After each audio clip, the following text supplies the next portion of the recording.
नमस्कार मंडळी, श्री स्वामी समर्थ. आपल्या सर्वांचे पुन्हा एकदा स्वागत आहे आपल्या चॅनलवर. मित्रांनो, सोमवारी येणारी अमावस्या म्हणजे सोमवती अमावस्या हिंदू धर्मामध्ये अत्यंत पवित्र आणि प्रभावशाली मानली जाते. या दिवशी भगवान शिव, माता पार्वती आणि पितरांची विशेष पूजा केली जाते.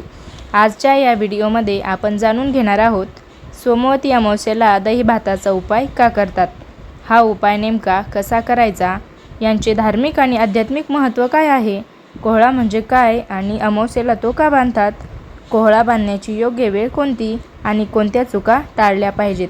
म्हणून हा व्हिडिओ शेवटपर्यंत नक्की पहा, कारण आजची माहिती तुमच्यासाठी अत्यंत महत्त्वाची ठरणार आहे. सोमवती अमावस्येचे महत्त्व.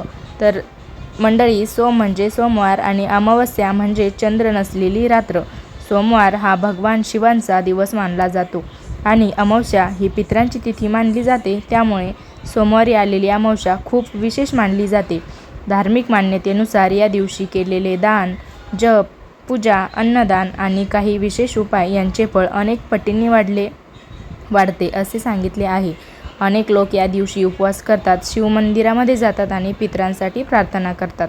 दही भाताचा उपाय का करतात? तर आता सर्वात महत्त्वाचा प्रश्न आहे हा. मंडळी, दही आणि भात हे दोन्ही सात्विक पदार्थ आहेत. भात म्हणजे अन्न, समृद्धी आणि लक्ष्मीचे प्रतीक आहे. तर दही हे शांतता, चंद्र आणि मानसिक स्थिरतेचे प्रतीक मानले जाते. असे मानले जाते की या दिवशी दही भात अर्पण केल्याने पितृ प्रसन्न होतात, घरातील नकारात्मकता कमी होते, मानसिक तणाव कमी होतो आणि आर्थिक अडचणी दूर व्हाव्यात अशी कृपा मिळते.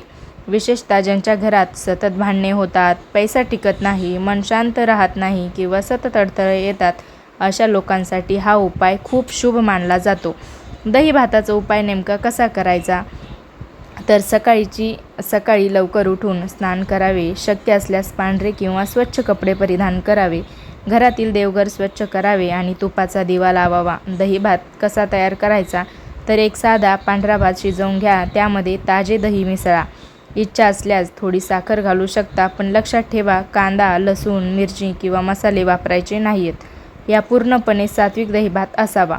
भगवान शिवांना अर्पण. आता हा दही भात भगवान शिवांसमोर ठेवायचा. दही भात हा भगवान शिवांना अर्पण करावा लागतो आणि श्रद्धेने म्हणावे. ओम नमः शिवाय हा मंत्र 108 वेळा म्हटल्यास अधिक शुभ मानले जाते. तर यानंतर थोडासा दही भात पिंपळाच्या झाडाखाली किंवा कावळ्याला ठेवतात, कारण कावळा पितरांचे प्रतीक मानला जातो. उरलेले दही भात गाईला खाऊ घाला किंवा गरजूंना दान करा. अन्नदान हे अमावस्येला खूप पुण्यकारक मानले जाते.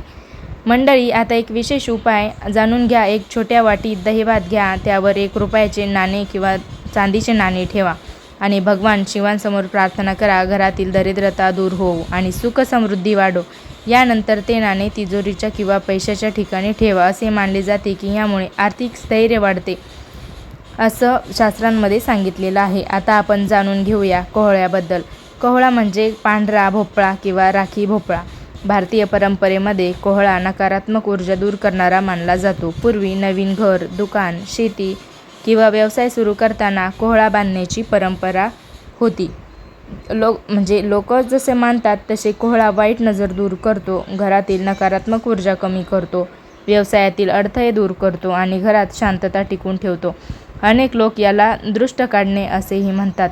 आणि तो कोहळा कधी बांधायचा? तर आता सर्वात महत्त्वाची माहिती, कोहळा बांधण्याची योग्य वेळ कोणती? तर मंडळी, अमावस्येच्या दिवशी सकाळी किंवा सूर्यास्तानंतर संध्याकाळी कोहळा बांधणे शुभ मानले जाते. पण सोमवती अमावस्येला सूर्यास्तानंतर बांधल्यास अधिक प्रभावी मानले जाते, अशी श्रद्धा आहे. सूर्यास्तानंतरच जास्त बांधावी. त्यानंतर कोहळा बांधण्याची संपूर्ण पद्धत कशी आहे?